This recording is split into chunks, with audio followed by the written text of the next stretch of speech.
Like our cameraman is down. So anyway, we'll videotape this at a later date. I got But okay, with all the family and stuff, we come from a region of the country known for the rice that's called Carolina Gold. And of course, you know that made Georgetown one of the richest county in the state, in the United States. And South Carolina is the second richest. And I know our families had a lot to do with that. But anyway, let me share a couple of stories with you. First of all, you know, churches is not related to the worship of Jesus Christ, but it's the most prominent family in the church.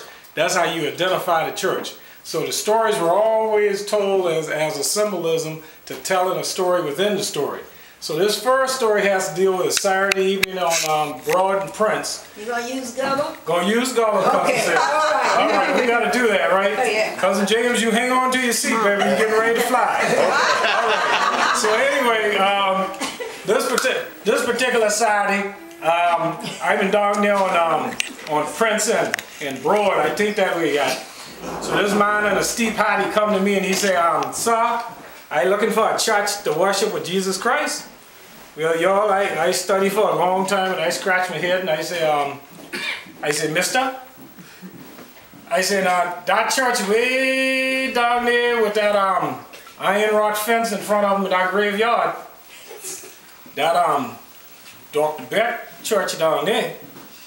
I said, now if you back up down here about 3 or 4 blocks and go to your left, in that church with them big old column, them white old column, that cousin Sarah church down there. And I said, now if you back up here a few and come back down here with that church with that big old steeple, that Mr. Baruch church. I said, now if Jesus Christ got a church here, I ain't know where he at. So, you know, it's always about the money.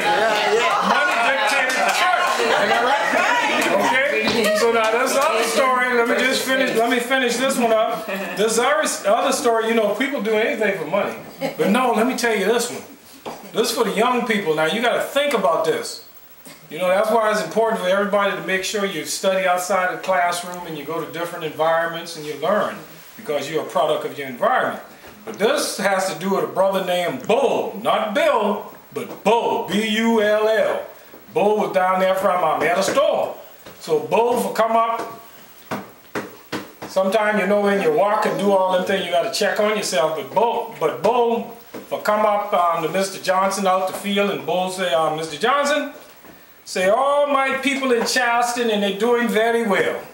They wearing them fancy clothes with them steep hat, and they got them horse and carriage, and they just ride all over the place, walking and having a good time. Now, Mr. Johnson, I didn't work for you all my life. I want to go to Charleston. So Mr. Johnson said, Bull, you've been a good worker here for me, so I can give you 3-week pay, and I want you to go to Charleston and have a good time.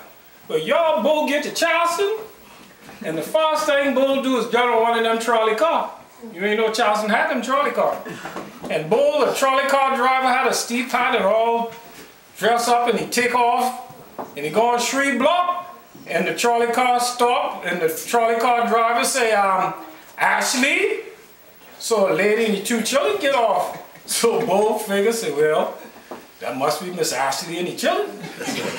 So the trolley car take off some more, and he get down the road a little bit more. And he said, Rutledge? So a gentleman and his wife get off. So Bull say to himself, that must be Mr. and Mrs. Rutledge. So he go on, that trolley car take off again and go on some more. And he say, Bull? Bull say, yes sir, that's me. So Bull get off the car. As soon as Bull get off the car, he find a pocketbook. He has some change in him. So Bull count up that change. And he come to 137. And as soon as he count him up, a man with a suit and a hat come up and say, is this 137 Bull? He said, yes sir, he sure is. Yeah, he is. So after that, Bull come back down and he tell Mr. Johnson, he leave Charleston. He said, Mr. Johnson, them people in Charleston too smart for me. So you know, we got to think about those things. Now let me end this right now, because Edna knows how to get back to Savannah. I know we got some Baptists in here, we got some AME, we got some Catholic and everything. Some people sprinkle, some people go all the way under. This is the way you know, symbolism. You got to remember this, symbolism. This is the way you know, in the emergency or whatever, you're not supposed to baptize.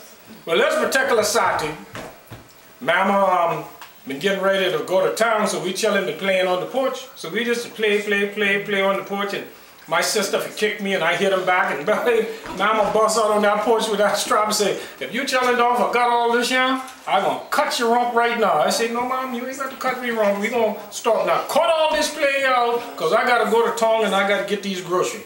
I say, yes'm. So Mama leave and I latch the door and we play, and I hear her on the door, and I look out the screen door and hear the preacher. Now y'all, I say him to myself, I say, what is the preacher here for? So I unlatch the door, the preacher come in, he say, how y'all children doing? I say, fine, sir. He say, your mama here? I say, no, mama ain't here. Now if you can't keep up, you know, let me know, I'll break them down for you. So the preacher come in and he say, your mama gone? I say, yes, sir. So he look at us. Now before Mama left, Mama tell us, say, children, you play, but one thing you don't do. And you know black folks always used to tell our children this, don't go for that river, don't get in that water. So soon as the preacher asked me where Mama been, and I tell him, the preacher say, y'all children baptized? I said, no, sir. He said, well, come on, y'all, I gotta take you down to that river and I gotta baptize you. I said, no, sir, you ain't gonna take me down there. I said, Mama tell us to stay here on this porch and we ain't leaving. We gonna stay right here and we ain't going to that river. So he said, son, you gotta back it. So I say him to myself, I said, what do you want to back it for? So he said, son, go get it back it. Y'all, I look on that porch, I look around that porch, I look through the porch. Now you little one right there, y'all ain't know nothing but looking through the porch. But you know Cousin Jim, look through the porch. Then we going around the house, I ain't see no back it. I go on through the backyard, I ain't see no back it. I come through the back porch, I ain't see no back it. Come through the kitchen, I ain't see no back it. I come down the hall, I ain't see no back it, but I see a bucket under Mama's bed, so I grabbed the bucket, went to the preacher, he towed him down the river, fill him up, he come back, baptized me, and he said, God bless you, have a good day. So Mama come back with the grocery, I unlatched the porch, and Mama say, anybody been here? I said, yes, I said, the preacher been here. Well, what you here for? I said, well, Mama, he come to see you, but you ain't been here. And he asked us if we've been baptized, so he baptized me. Mama said, oh, great God, go get that strap. I'm going to cut your rump right now, because I tell you not to go to that river. I said, no, Mama, we ain't going to the river. I said, well, how he baptized you then? I said, Mama, this is what happened. He asked me for a bucket. And I ain't know no bucket been at. And Mama, I look on that porch, I look around that porch, I look through the porch. Young man, I know you had one for you ain't know nothing but look through the porch. So I go around the house, I go back to the back door, I come through the back porch, I ain't see no bucket, Mama. I come down the hall, I ain't see no bucket, but Mama, when I pass your bedroom, I see the bucket under the bed, I give him the bucket, he told him to the river, come back, baptize me and say, have a good day. Y'all, Mama hoop and holler like she to cry, make me to cry, and I said, Mama, what wrong? He said, oh, great God, the preacher done baptized all my children Episcopalian.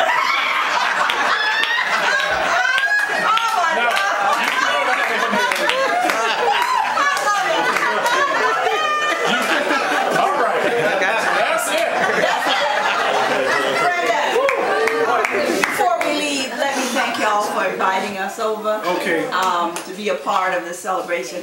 Nobody knows this, but I lost my mother in February, and this is usually I'm in Tampa with my mother, and Shirley knows how I am and stuff, and my honey said, well, okay, we'll go out of town, and Shirley invited us over to come over, and then Teddy and Paul.